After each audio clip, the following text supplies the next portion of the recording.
Hello दोस्तों। तो कैसे हैं आप सभी। आशा करता हूं आप सब बढ़िया होंगे। तो आज हमारा होने वाला है बायोलॉजी के टॉप 100 क्वेश्चंस जो कि परीक्षाओं में बार बार पूछे जाते हैं। अगर आपने इस क्वेश्चन पेपर को पूरी तरह रट लिया तो जो भी आपके एग्ज़ाम होते हैं तथा जिस पेपर में भी बायोलॉजी के क्वेश्चन पूछे जाते हैं आपको एक भी क्वेश्चन इस पेपर से बाहर नहीं मिलेगा। तो आइए शुरू करते हैं। आज का यह है हमारा टॉप 100 क्वेश्चन का रिवीजन टेस्ट। हमारा पहला क्वेश्चन होने वाला है। क्या है हमारा पहला क्वेश्चन? पूछा गया है इसमें कोशिका में जो प्रोटीन का जो संश्लेषण मुख्यतः किसके द्वारा होता है। तो किसके द्वारा होता है दोस्तों? ये होता है हमारा राइबोसोम्स के द्वारा। ओके। अब हमारा अगला क्वेश्चन है कोशिका का जो ऊर्जा ग्रह किसे कहा जाता है? ये कहा जाता है माइटोकॉन्ड्रिया को। ठीक है। हमारा अब अगला क्वेश्चन है कोशिका में जो पाचन का जो कार्य कौन सा कोशिकांग करता है? तो कौन सा कोशिकांग करता है? ये करता है हमारा लाइसोसोम्स। ठीक है। अब हमारा अगला क्वेश्चन है, चौथा क्वेश्चन है, इसमें पूछा गया है कोशिका का जो नियंत्रण केंद्र होता है किसे कहा जाता है? तो किसे कहा जाता है दोस्तों? ये कहा जाता है हमारे केंद्रक को। अब हमारा अगला क्वेश्चन होने वाला है, क्वेश्चन नंबर 5 है। इसमें पूछा गया है कोशिका जो झिल्ली है मुख्यतः किन पदार्थों से बनी होती है? तो कोशिका झिल्ली किस पदार्थों से बनी होती है दोस्तों? ये बनी होती है हमारी लिपिड और जो प्रोटीन होता है इससे बनी होती है। हमारा छठवां क्वेश्चन है। छठवें क्वेश्चन में पूछा गया है पौधों में जो प्रकाश संश्लेषण किस कोशिकांग से होता है? तो किस कोशिकांग से होता है दोस्तों? ये होता है हमारा हरित लावक से। अब हमारा अगला क्वेश्चन है, सातवां क्वेश्चन है। पूछा गया है कोशिका में जो आनुवांशिक जो पदार्थ मुख्यतः क्या होता है? तो क्या होता है दोस्तों आनुवांशिक पदार्थ? ये होता है हमारा डीएनए आनुवांशिक पदार्थ होता है। अब हमारा अगला क्वेश्चन है, आठवां क्वेश्चन। इसमें पूछा गया है डीएनए का जो पूरा नाम क्या है? इसका पूरा नाम होता है डीऑक्सी राइबो न्यूक्लिक अम्ल। ओके। अब हमारा अगला क्वेश्चन होने वाला है, पूछा गया है अगले क्वेश्चन में, नौवां क्वेश्चन है आरएनए का जो पूरा नाम क्या है? तो क्या है दोस्तों आरएनए का पूरा नाम? ये होता है हमारा राइबो न्यूक्लियस अम्ल। अब हमारा अगला क्वेश्चन है 10वां क्वेश्चन। इसमें पूछा गया है कोशिका विभाजन की मुख्य 2 अवस्थाएं कौन सी हैं? तो कौन सी है दोस्तों जो कोशिका विभाजन की 2 अवस्थाएं? एक अवस्था है हमारी अंतरावस्था और दूसरी है विभाजन अवस्था। ठीक है दोस्तों, ये 2 अवस्थाएं होती हैं। अब हमारा 11वां क्वेश्चन पूछा गया है इसमें यू जो कैरियोटिक जो कोशिका में जो डीएनए का जो प्रतिकरण किस अवस्था में होता है? तो किस अवस्था में होता है दोस्तों? ये होता है हमारी एस अवस्था में। कौन सी अवस्था में? एस अवस्था में होता है। अब हमारा अगला क्वेश्चन है, पूछा गया है इसमें कोशिका में जो पदार्थों को एक स्थान से दूसरे स्थान तक पहुंचाने में कौन सा जो कोशिकांग महत्वपूर्ण है? तो कौन सा कोशिकांग महत्वपूर्ण होता है दोस्तों? ये होता है हमारा गोल्जी तंत्र होता है, जो ये सबसे महत्वपूर्ण तंत्र होता है। अब हमारा अगला क्वेश्चन होने वाला है क्वेश्चन नंबर 13वां। इसमें पूछा गया है पौधों की जो कोशिका जो भित्ति है मुख्यतः किसकी बनी होती है? किसकी बनी होती है दोस्तों? ये बनी होती है हमारी सेलुलोज की। किसकी? सेलुलोज की। अब हमारा 14वां क्वेश्चन है। इसमें पूछा गया है जो कोशिका का जो बाहरी आवरण होता है क्या कहलाता है? क्या कहलाता है दोस्तों? ये कहलाता है हमारी जो कोशिका झिल्ली होती है, जो कोशिका को जो चारों तरफ से जो घेर के रखती है उसको कोशिका झिल्ली कहते हैं। ठीक है। अब हमारा अगला क्वेश्चन है। इसमें पूछा गया है राइबोसोम्स का मुख्य कार्य क्या है? क्या है राइबोसोम्स का मुख्य कार्य? इसका मुख्य कार्य होता है जो प्रोटीन का जो संश्लेषण करना, इसका मुख्य कार्य होता है। अब हमारा 16वां क्वेश्चन होने वाला है। इसमें पूछा गया है प्रकाश संश्लेषण में जो पौधे किस गैस का उपयोग करते हैं? किस गैस का उपयोग करते हैं? ये करते हैं कार्बन डाइऑक्साइड का उपयोग करते हैं। ठीक है दोस्तों, कार्बन डाइऑक्साइड तथा ये कार्बन डाइऑक्साइड गैस का उपयोग करते हैं और अपना भोजन बनाते हैं। उसके बदले में फिर जब जो जल होता है वो H2 भागों में टूटता है, उससे ऑक्सीजन गैस बनती है। ठीक है। अब हमारा अगला क्वेश्चन होने वाला है क्वेश्चन नंबर 16वां क्वेश्चन है। इसमें पूछा गया है प्रकाश संश्लेषण में जो पौधे किस गैस का उपयोग करते हैं? ये करते हैं कार्बन डाइऑक्साइड का। अब हमारा 17वां क्वेश्चन है, पूछा गया है इसमें प्रकाश संश्लेषण में कौन सी गैस बाहर निकलती है? तो कौन सी गैस बाहर निकलती है दोस्तों? ये निकलती है हमारी जो ऑक्सीजन गैस है, ये बाहर निकलती है। ठीक है, अब हमारा अगला क्वेश्चन होने वाला है क्वेश्चन नंबर 18वां है। इसमें पूछा गया है प्रकाश संश्लेषण के लिए आवश्यक जो हरा वर्णक कौन सा है? कौन सा होता है जो हरा वर्णक जो पत्तियों में पाया जाता है? ये पाया जाता है क्लोरोफिल, हरे रंग का जो वर्णक पाया जाता है। हमारा अब अगला क्वेश्चन है पौधों में जल का जो परिवहन किस ऊतक द्वारा होता है? ये होता है हमारे जाइलम द्वारा होता है। और फ्लोएम द्वारा क्या होता है दोस्तों? ये होता है जो खनिज पदार्थ होते हैं जो जड़ें धरातल के मतलब ज़मीन के अंदर जाती हैं, वहाँ से जल लेके आती हैं, तो ये जल मतलब जाइलम के द्वारा ऊपर पहुँचता है और पत्तियों के द्वारा जो भोजन बनता है तो वहाँ से जो फ्लोएम होता है वो पत्तियों के माध्यम से पौधे के समस्त भागों में पहुँचाने का काम करता है। ठीक है, अब हमारा अगला क्वेश्चन होने वाला है, क्या है 20वां क्वेश्चन। 20वें क्वेश्चन में पूछा गया है पौधों में जो भोजन का जो परिवहन किस ऊतक द्वारा होता है? देखिए अभी यही क्वेश्चन अभी आ गया अगली बार, अभी जो मैं बता चुका हूँ, तो इसका आंसर है फ्लोएम। ठीक है, अब हमारा अगला क्वेश्चन है पौधों में जो गैसों का जो आदान प्रदान मुख्यतः किसके द्वारा होता है? तो किसके द्वारा होता है जो पौधों में जो गैसों का आदान प्रदान होता है? ये होता है हमारे रंध्रों के द्वारा होते हैं। ठीक है, जो पत्तियों में जो छोटे छोटे जो छिद्र पाए जाते हैं, ये सब उन्हीं के द्वारा होता है। अब हमारा 22वां क्वेश्चन है पौधों में जो जल के वाष्प के रूप में बाहर निकलने की प्रक्रिया क्या कहलाती है? ये कहलाती है वाष्पोत्सर्जन। जब पत्तियों से के द्वारा जो जल की जो जल बाहर निकलता है तो ये वाष्पोत्सर्जन क्रिया कहलाती है। ठीक है दोस्तों, वाष्पोत्सर्जन। अब हमारा अगला क्वेश्चन है पौधों में जो वृद्धि के लिए कौन सा हार्मोन्स प्रमुख है? तो पौधों में जो वृद्धि होती है उस कौन से हार्मोन्स के कारण होती है वृद्धि होती है? ये होती है हमारी ऑक्सिन जो हार्मोन्स होता है, इसके कारण जो वृद्धि होती है। ठीक है दोस्तों, अब हमारा अगला क्वेश्चन है क्वेश्चन नंबर 24 है। इसमें पूछा गया है तने की लंबाई बढ़ाने वाला प्रमुख पादप हार्मोन्स कौन सा है? तो कौन सा होता है प्रमुख पादप हार्मोन्स? ये होता है हमारा जो जिबरेलिन होता है, ये प्रमुख पादप हार्मोन्स होता है। हमारा 25वां क्वेश्चन है पौधों को जो पकाने में कौन सा पादप हार्मोन्स सहायक होता है? तो कौन सा हार्मोन्स होता है पौधों को पकाने में? ये होता है हमारे दोस्तों एथिलीन। ये पौधों को पकाने में महत्वपूर्ण भूमिका निभाता है। अब हमारा अगला क्वेश्चन है कोशिकीय जो श्वसन में जो ग्लूकोज का जो मुख्य रूप से क्या होता है? कोशिका में जो श्वसन होता है ग्लूकोज का मुख्य रूप से क्या होता है? ये ग्लूकोज अपना विघटन होता है, मतलब ग्लूकोज अपने भागों में टूटता है। ठीक है, अब हमारा 27वां क्वेश्चन है कोशिकीय जो श्वसन में मुख्य रूप से कौन सा ऊर्जा पदार्थ बनता है? तो कौन सा ऊर्जा पदार्थ बनता है दोस्तों? ये बनता है हमारी एटीपी ऊर्जा बनती है। कौन सी? एटीपी। ठीक है, अब हमारा अगला क्वेश्चन है क्वेश्चन नंबर 28 है। इसमें पूछा गया है मानव शरीर में जो रक्त का जो पंप कौन करता है? तो कौन करता है मानव शरीर में पंप? ये करता है हमारा जो हार्ट होता है, जिसको हृदय बोलते हैं। ठीक है, हृदय ये रक्त को पंप करता है। अब हमारा 29वां क्वेश्चन है, पूछा गया है इसमें मानव हृदय में कितने कक्ष होते हैं? कितने कक्ष होते हैं दोस्तों? ये तो हर कोई जानता होगा जहाँ तक, तो इसके आंसर है इसका कि 4 कक्ष होते हैं, 2 आलिंद होते हैं और 2 निलय होते हैं। ठीक है, अब हमारा अगला क्वेश्चन है 30वां क्वेश्चन है हृदय का जो प्राकृतिक जो पेसमेकर क्या कहलाता है? क्या कहलाता है? ये कहलाता है SA नोड। समझ रहे हो ये क्या पूछा गया है? ये पूछा गया है जब जैसे किसी का हार्ट फेल हो जाता है तो जो प्राकृतिक जो मतलब जो कृत्रिम जो हृदय लगाया जाता है, ये पेसमेकर उसे कहा जाता है। ठीक है, अब हमारा अगला क्वेश्चन है 31वां क्वेश्चन ऑक्सीजन को शरीर में पहुंचाने का कार्य कौन करता है?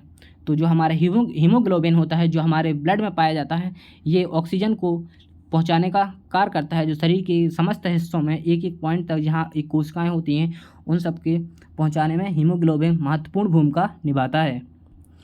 अब हमारा अगला क्वेश्चन होने वाला है क्वेश्चन नंबर 32 है। इसमें पूछा गया है हीमोग्लोबिन में कौन सा तत्व पाया जाता है?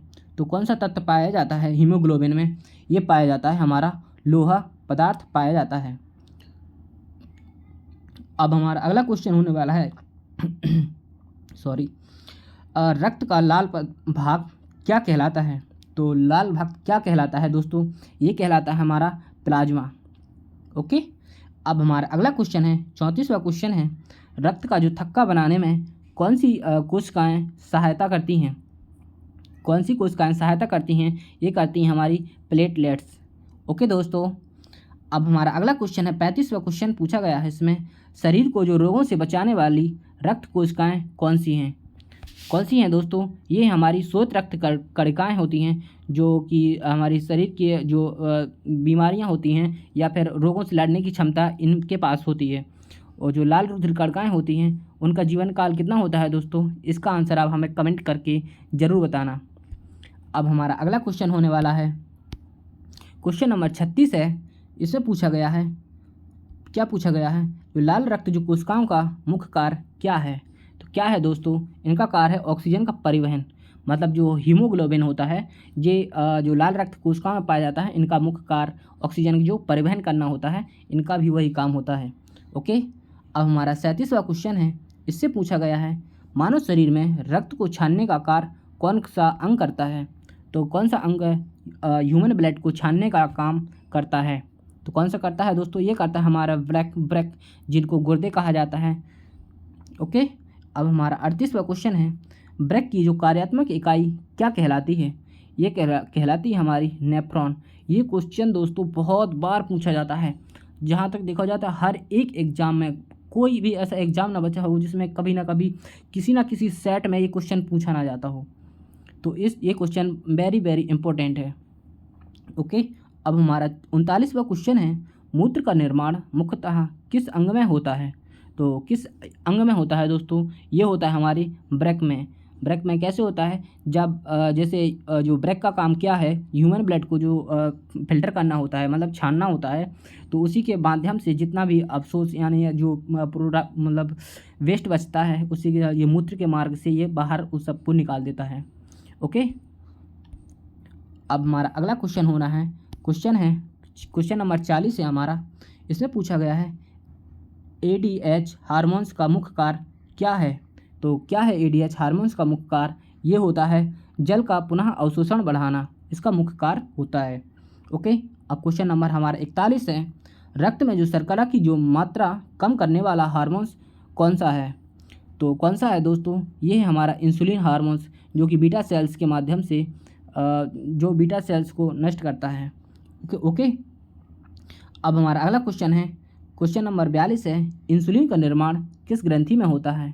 तो किस ग्रंथि में होता है दोस्तों? ये होता है हमारी अग्नाशय जो ग्रंथि होती है, इसमें इसका निर्माण होता है। क्वेश्चन नंबर 43 है, रक्त में जो शर्करा की मात्रा बढ़ाने वाला हार्मोन्स कौन सा है? तो कौन सा है दोस्तों? ये हमारा ग्लूकागॉन जो हार्मोन्स होता है, ये रक्त में शर्करा की मात्रा बढ़ाने का कार्य करता है। ओके। अब हमारा अगला क्वेश्चन है, क्वेश्चन नंबर 44वां है। पूछा गया है इसमें, थायरोक्सिन हार्मोन्स का जो निर्माण होता है, कौन सा तत्व आवश्यक होता है? तो कौन सा तत्व आवश्यक होता है थायरोक्सिन निर्माण के लिए? ये होता है हमारा आयोडीन। ये महत्वपूर्ण होता है। क्वेश्चन नंबर 45 है हमारा।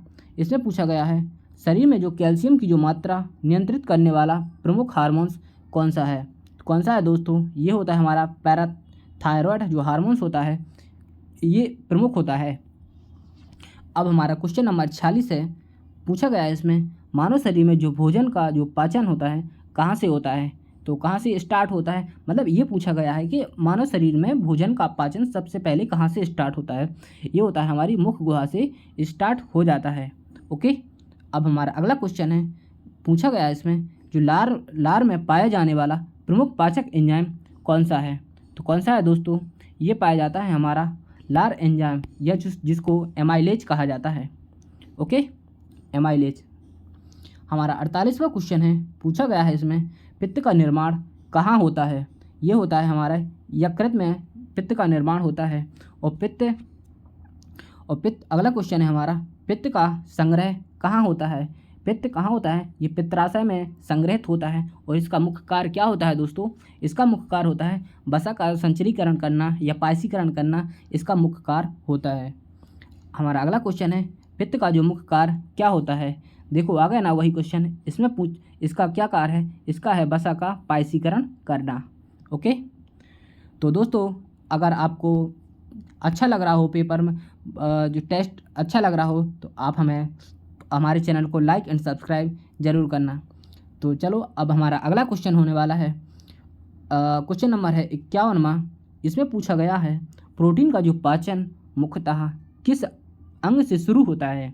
तो किस अंग से शुरू होता है जो प्रोटीन का पाचन? ये हमारे आमाशय से ही स्टार्ट हो जाता है।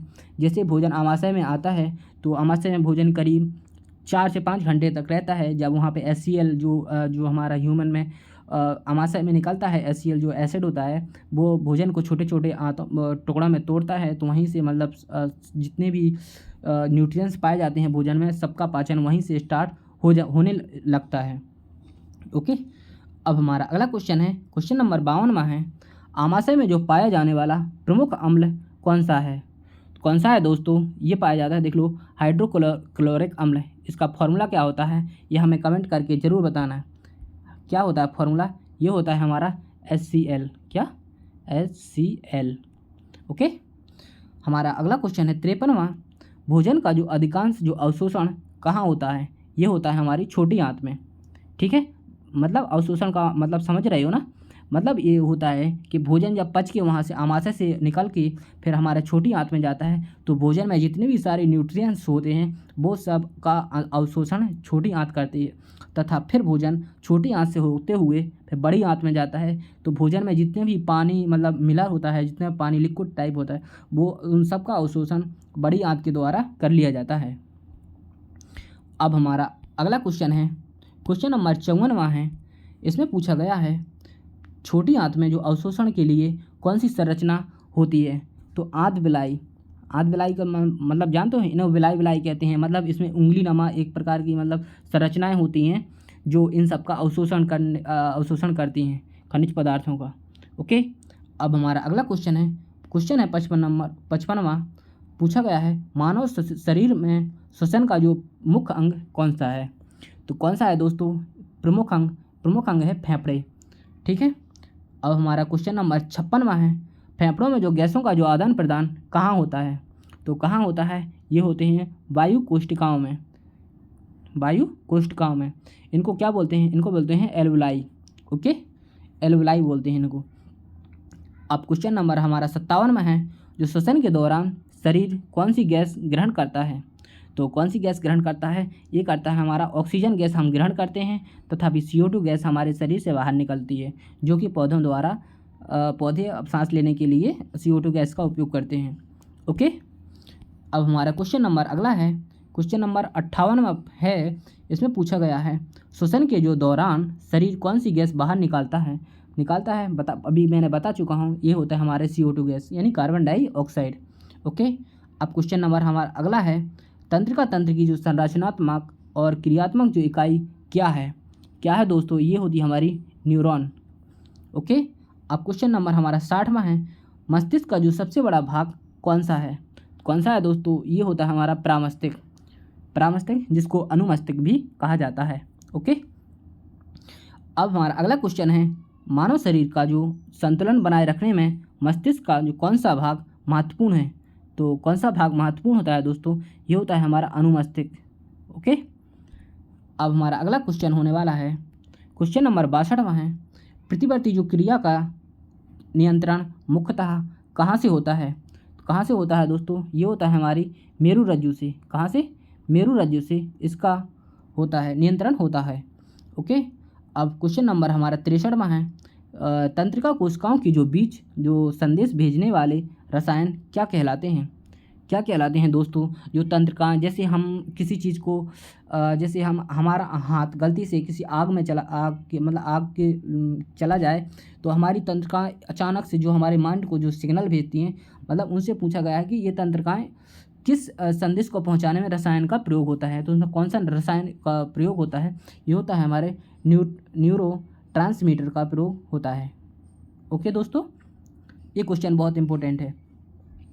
हमारा अगला क्वेश्चन है, मांसपेशियों के जो संकुचन में कौन से दो प्रोटीन मुख्य भूमिका निभाते हैं? कौन से प्रोटीन हैं जो मुख्य भूमिका निभाते हैं? ये निभाते हैं हमारे एक्टिन और मायोसिन। ओके दोस्तों, अब हमारा अगला क्वेश्चन है, क्वेश्चन नंबर 65वां है। इसमें पूछा गया है, मांसपेशियों के जो संकुचन के लिए कौन सा आयन आवश्यक होता है? ये होता है हमारे कैल्शियम आयन, मांसपेशियों के संकुचन के लिए। ओके, अब हमारा अगला क्वेश्चन है, मानव में जो निषेचन सामान्यतः कहाँ होता है? कहाँ होता है दोस्तों? ये होता है हमारा जो फैलोपियन जो ट्यूब होती है, जो नलिका होती है, ये वहाँ पे निषेचन होता है। ओके, अब क्वेश्चन नंबर हमारा 67वां है, मानव में जो पुरुष युग्मक क्या कहलाता है? क्या कहलाता है दोस्तों? ये कहलाता है हमारे शुक्राणु। ओके, क्वेश्चन नंबर हमारा 68 है, मानव में जो महिला युग्मक क्या कहलाता है? ये कहलाता है हमारा अंडाणु। ओके दोस्तों, अब हमारा अगला क्वेश्चन होने वाला है, क्वेश्चन नंबर है 69। इसमें पूछा गया है, मानो जो शुक्राणु में कितने गुणसूत्र होते हैं? तो कितने गुणसूत्र होते हैं दोस्तों? ये होते हैं हमारे 23 गुणसूत्र होते हैं। ओके, मानव युग्मक में कितने गुणसूत्र होते हैं? युग्म नज में इसमें होते हैं पूरे के पूरे 46। ठीक है, अब हमारा अगला क्वेश्चन है, क्वेश्चन नंबर 71वां है, अंड्योत्सर्ग किस हार्मोन्स के बढ़ने से होता है? किस हार्मोन्स के बढ़ने से होता है दोस्तों? ये होता है हमारा LH हार्मोन्स के बढ़ने से होता है। ओके, अब हमारा क्वेश्चन नंबर 72वां है, गर्भाशय की जांच में किस हार्मोन्स की जांच की जाती है? तो किस हार्मोन्स की जांच की जाती है दोस्तों? ये की जाती है हमारी HCG, यानी HC और G हार्मोन्स की जांच की जाती है। ओके, अब हमारा अगला क्वेश्चन है, क्वेश्चन नंबर 73वां है। इसमें पूछा गया है, गर्भावस्था को बनाए रखने में कौन सा हार्मोन्स महत्वपूर्ण है? कौन सा महत्वपूर्ण होता है? ये होता है हमारा प्रोजेस्टेरोन हार्मोन्स महत्वपूर्ण होता है। ओके, अब हमारा 74वां क्वेश्चन है, शुक्राणुओं का निर्माण कहाँ होता है? कहाँ होता है दोस्तों? ये होती है वृषण की युग्म जो नलिकाओं में होता है। ओके, अब हमारा 75वां क्वेश्चन है, अंडाणु का निर्माण किस अंग में होता है? ये होता है हमारे अंडाशय में अंडाणु का निर्माण होता है। अब हमारा अगला क्वेश्चन है दोस्तों, क्वेश्चन नंबर है 76वां, आनुवंशिकता के जनक किसे कहा जाता है? ये कहा जाता है हमारे ग्रेगर जो मेंडल थे, इन्हें आनुवंशिकता के जनक कहा जाता है। क्वेश्चन नंबर 77वां है, जीन जो किसका एक भाग होता है? तो जीन किसका भाग होता है? ये होता है हमारे DNA का भाग होता है। अगला क्वेश्चन है, मनुष्य में जो कुल कितने गुणसूत्र होते हैं? तो कितने गुणसूत्र होते हैं? ये होते हैं 46 गुणसूत्र होते हैं, जो कि 23 जोड़ी होते हैं, मतलब 23 मल्टीप्लाई 2। ओके, अब हमारा अगला क्वेश्चन है, मनुष्य में जो गुणसूत्रों के कितने जोड़े होते हैं? पूछा गया है ना, ये पूछा है, इसमें 23 जोड़े होते हैं। ओके दोस्तों, अब हमारा अगला क्वेश्चन होने वाला है, क्वेश्चन नंबर 80 है। इसमें पूछा गया है, लिंग निर्धारण में कौन से गुणसूत्र महत्वपूर्ण होते हैं? X और Y महत्वपूर्ण होते हैं, जो कि मेल हार्मोन्स हैं। ओके, मेल हार्मोन्स नहीं, सॉरी, मेल गुणसूत्र हैं, ये हार्मोन्स नहीं हैं। अगला क्वेश्चन है हमारा 81वां, पुरुष में जो लिंग गुणसूत्रों का जो संयोजन कहाँ होता है? तो कहाँ होता है दोस्तों लिंग गुणसूत्रों का संयोजन? ये होता है हमारे XY जो क्रोमोसोम्स पाए जाते हैं पुरुष में, और महिला में पाए जाते हैं X और X। ओके दोस्तों, अगला क्वेश्चन है हमारा, महिला में जो लिंग गुणसूत्रों का संयोजन क्या होता है? ये होता है हमारे X और X। ओके दोस्तों, हमारा अगला क्वेश्चन है 83वां, पूछा गया है इसमें, DNA की दो रज्जुकों को जोड़ने वाले बंधन क्या कहलाते हैं? क्या कहलाते हैं दोस्तों? ये हमारे कहलाते हैं हमारे हाइड्रोजन बंध, यानी हाइड्रोजन बंध कहलाते हैं। ओके, अब हमारा अगला क्वेश्चन है, अगले क्वेश्चन में पूछा गया है, जो DNA में जो एडेनिन किसके साथ युग्म बनाता है? तो किसके साथ युग्म बनाता है दोस्तों? ये बनाता है हमारे थाइमिन के साथ अपने युग्म बनाता है। ओके, हमारा 85वां क्वेश्चन है, DNA में ग्वानिन किसके साथ युग्म बनाता है? तो किसके साथ युग्म बनाता है दोस्तों? ये बनाता है हमारे साइटोसिन के साथ। अगला क्वेश्चन है हमारा, DNA में जो RNA बनने की प्रक्रिया क्या कहलाती है? ये कहलाती है प्रतिलेखन। ओके, DNA से RNA बनने की प्रक्रिया प्रतिलेखन कहलाती है। क्वेश्चन नंबर अगला है, आरएनए से प्रोटीन बनने की प्रक्रिया क्या कहलाती है? ये कहलाती है हमारी अनुवादन। क्या दोस्तों? अनुवादन। आरएनए से प्रोटीन बनने की प्रक्रिया। ओके दोस्तों, अब हमारा अगला क्वेश्चन है, क्वेश्चन नंबर 88 है। इसमें पूछा गया है, आनुवांशिक कूट की शुरुआत सामान्यतः किस कोडन से होती है? तो किस कोडन से होती है आनुवांशिक कूट की शुरुआत? ये होती है हमारी AUG। क्या? AUG। ओके दोस्तों, अब हमारा अगला क्वेश्चन है, क्वेश्चन नंबर है 89वां। प्राकृतिक जो चयन का सिद्धांत किस वैज्ञानिक ने दिया था? ये दिया था चार्ल्स डार्विन ने दिया था। अगला क्वेश्चन है, प्रकाश के अध्ययन के लिए जीवाश्म किसका प्रमाण देते हैं? तो किसका प्रमाण देते हैं दोस्तों? ये देते हैं हमारे जैव विकास का। ओके, अब हमारा अगला क्वेश्चन होने वाला है, पारितंत्र में जो ऊर्जा का मुख्य स्रोत क्या है? तो क्या है दोस्तों पारितंत्र में ऊर्जा का मुख्य स्रोत? ये हमारा सूर्य ऊर्जा का मुख्य स्रोत है। ओके, अब हमारा अगला क्वेश्चन होने वाला है, क्वेश्चन नंबर 92वां है। खाद्य जो श्रृंखला में सबसे पहला पोषण स्तर किसका होता है? तो किसका होता है? ये होता है हमारे उत्पादकों का, उत्पादकों का होता है। ओके, अब हमारा क्वेश्चन नंबर 93वां है, हरे पौधों को पारितंत्र में क्या कहा जाता है? क्या कहा जाता है दोस्तों? इन्हें कहा जाता है उत्पादक। ओके दोस्तों, क्वेश्चन नंबर हमारा अगला है, शाकाहारी जीव किस पोषण स्तर के उपभोक्ता होते हैं? तो किस पोषण के उपभोक्ता होते हैं? ये होते हैं हमारे प्राथमिक उपभोक्ता होते हैं। ठीक है, अब हमारा अगला क्वेश्चन है, क्वेश्चन नंबर 95 है, मृत जैव पदार्थों को विघटित करने वाले जीव क्या कहलाते हैं? तो क्या कहलाते हैं दोस्तों? ये कहलाते हैं हमारे अपघटक। ठीक है, समझ रहे हो कि मृत जो जैव पदार्थों को जो विघटित करने वाले जीव अपघटक कहलाते हैं, जो छोटे छोटे उन टुकड़ों में तोड़ देता है। अब हमारा अगला क्वेश्चन है, क्वेश्चन नंबर 96वां है, खाद्य श्रृंखला में ऊर्जा का जो प्रवाह किस दिशा में होता है? तो किस दिशा में होता है खाद्य श्रृंखला? वो होता है हमारा एक दिशीय प्रवाह होता है। ओके दोस्तों, अब हमारा अगला क्वेश्चन है, ओजोन परत किस हानिकारक विकिरण से हमारी रक्षा करती है? तो किस हानिकारक विकिरण से हमारी रक्षा करती है? ये करती है हमारी परावैंगनी जो किरणें हैं, जो सूर्य के द्वारा अल्ट्रावायलेट किरणें कहा जाता है।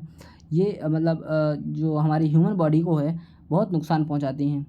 ठीक है, अब हमारा अगला क्वेश्चन है, वैश्विक ताप वृद्धि में प्रमुख भूमिका निभाने वाली गैस कौन सी है?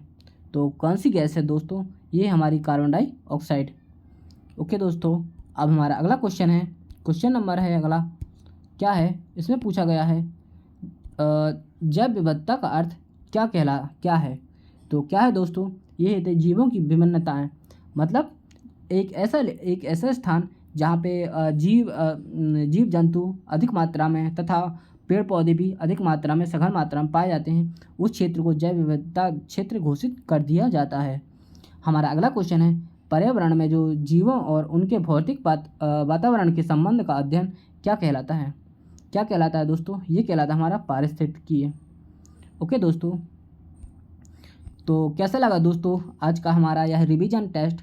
अगर आपको पसंद आया हो तो हमारे चैनल को लाइक एंड सब्सक्राइब जरूर कीजिए तथा आखिर में अपना स्कोर हमें कमेंट करके ज़रूर बताना। धन्यवाद।